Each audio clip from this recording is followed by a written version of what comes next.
இரக்கத்தின் தேவனாம் ஆண்டவர் இயேசுவின் நாமத்தில் அன்பானவர்களே, உங்களை வாழ்த்துகிறோம். 2 கொரிந்தியர் 5ஆம் அதிகாரம் 17வது வசனத்தை பாருங்கள்.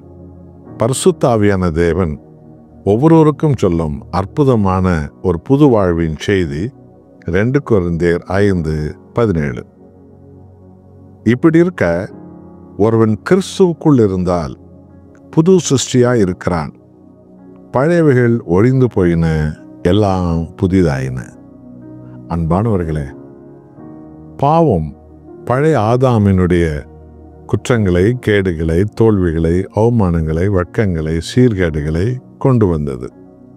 ஆனால் புதிய ஆதாமான ஆண்டவர் இயேசு கிறிஸ்து இந்த உலகத்துக்கு வந்து கெட்டுப்போனவர்களை ரட்சித்தார். காணாமல் போன ஆத்துமாக்களை தேடி பிடித்தார். பாதாள குழியில் இருக்கிறவர்களை ஆண்டவராய் இயேசு கிறிஸ்து மீட்டெடுத்து விட்டார்.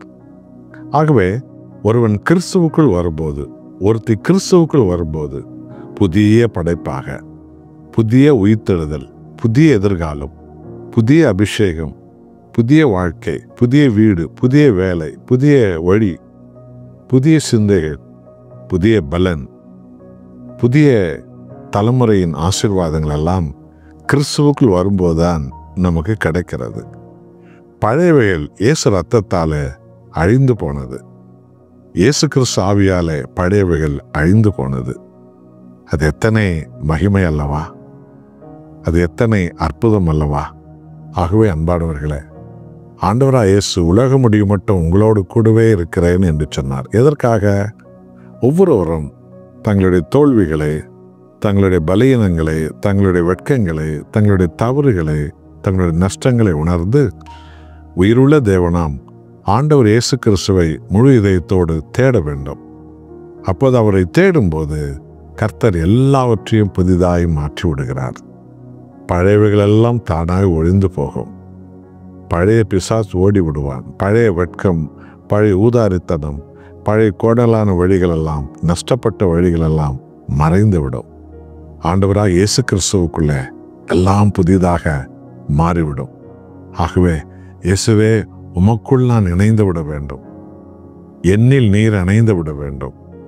என்னை முழுவதுமாக உம் கரத்தில் பற்றி கொள்ளும் ஆண்டவரே என்று சொல்லி ஆண்டவராய் இயேசுவை நாம் முழு மனதோடு தேடுவோம். கிறிஸ்துவுக்குள் நுழைவோம். அவருடைய வேதத்தின்படி நடப்போம். அவருடைய ஆவியானவரால் பலப்படுவோம். அவருடைய சமூகத்தை எப்போதும் தேடுவோம். கிறிஸ்து இயேசு இல்லாமல் நமக்கு புது வாழ்க்கை கிடையவே கிடையாது. எல்லாவற்றையும் உண்டாக்குற தேவன் கர்த்தராகிய இயேசுவே. அவர் புதிய எதிர்காலத்தை, புதிய ஆவி ஆத்மா சரீரத்தை, புதிய வாழ்க்கையை, புதிய அடையாளங்கள், அற்புதங்களை நமக்கு கொடுத்து நடத்துகிறவர்.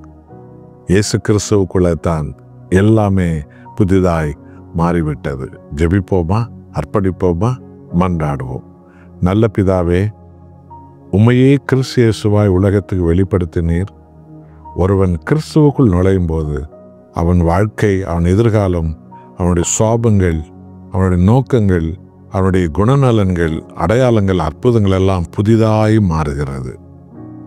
பழையவைகளெல்லாம் ஒழிந்து போகிறது இயேசு ரத்தத்தால. அப்படிப்பட்ட ஒரு புது வாழ்க்கையை உம்மை தேடுகிற பிள்ளைகளுக்கு நீ தாரும். அதை நீ நிச்சயப்படுத்துகிறதற்காய் ஸ்தோத்திரம். உம்மையே மகிமைப்படுத்துவோம். இயேசுவின் நாமத்தில் பிதாவே, ஆமென்.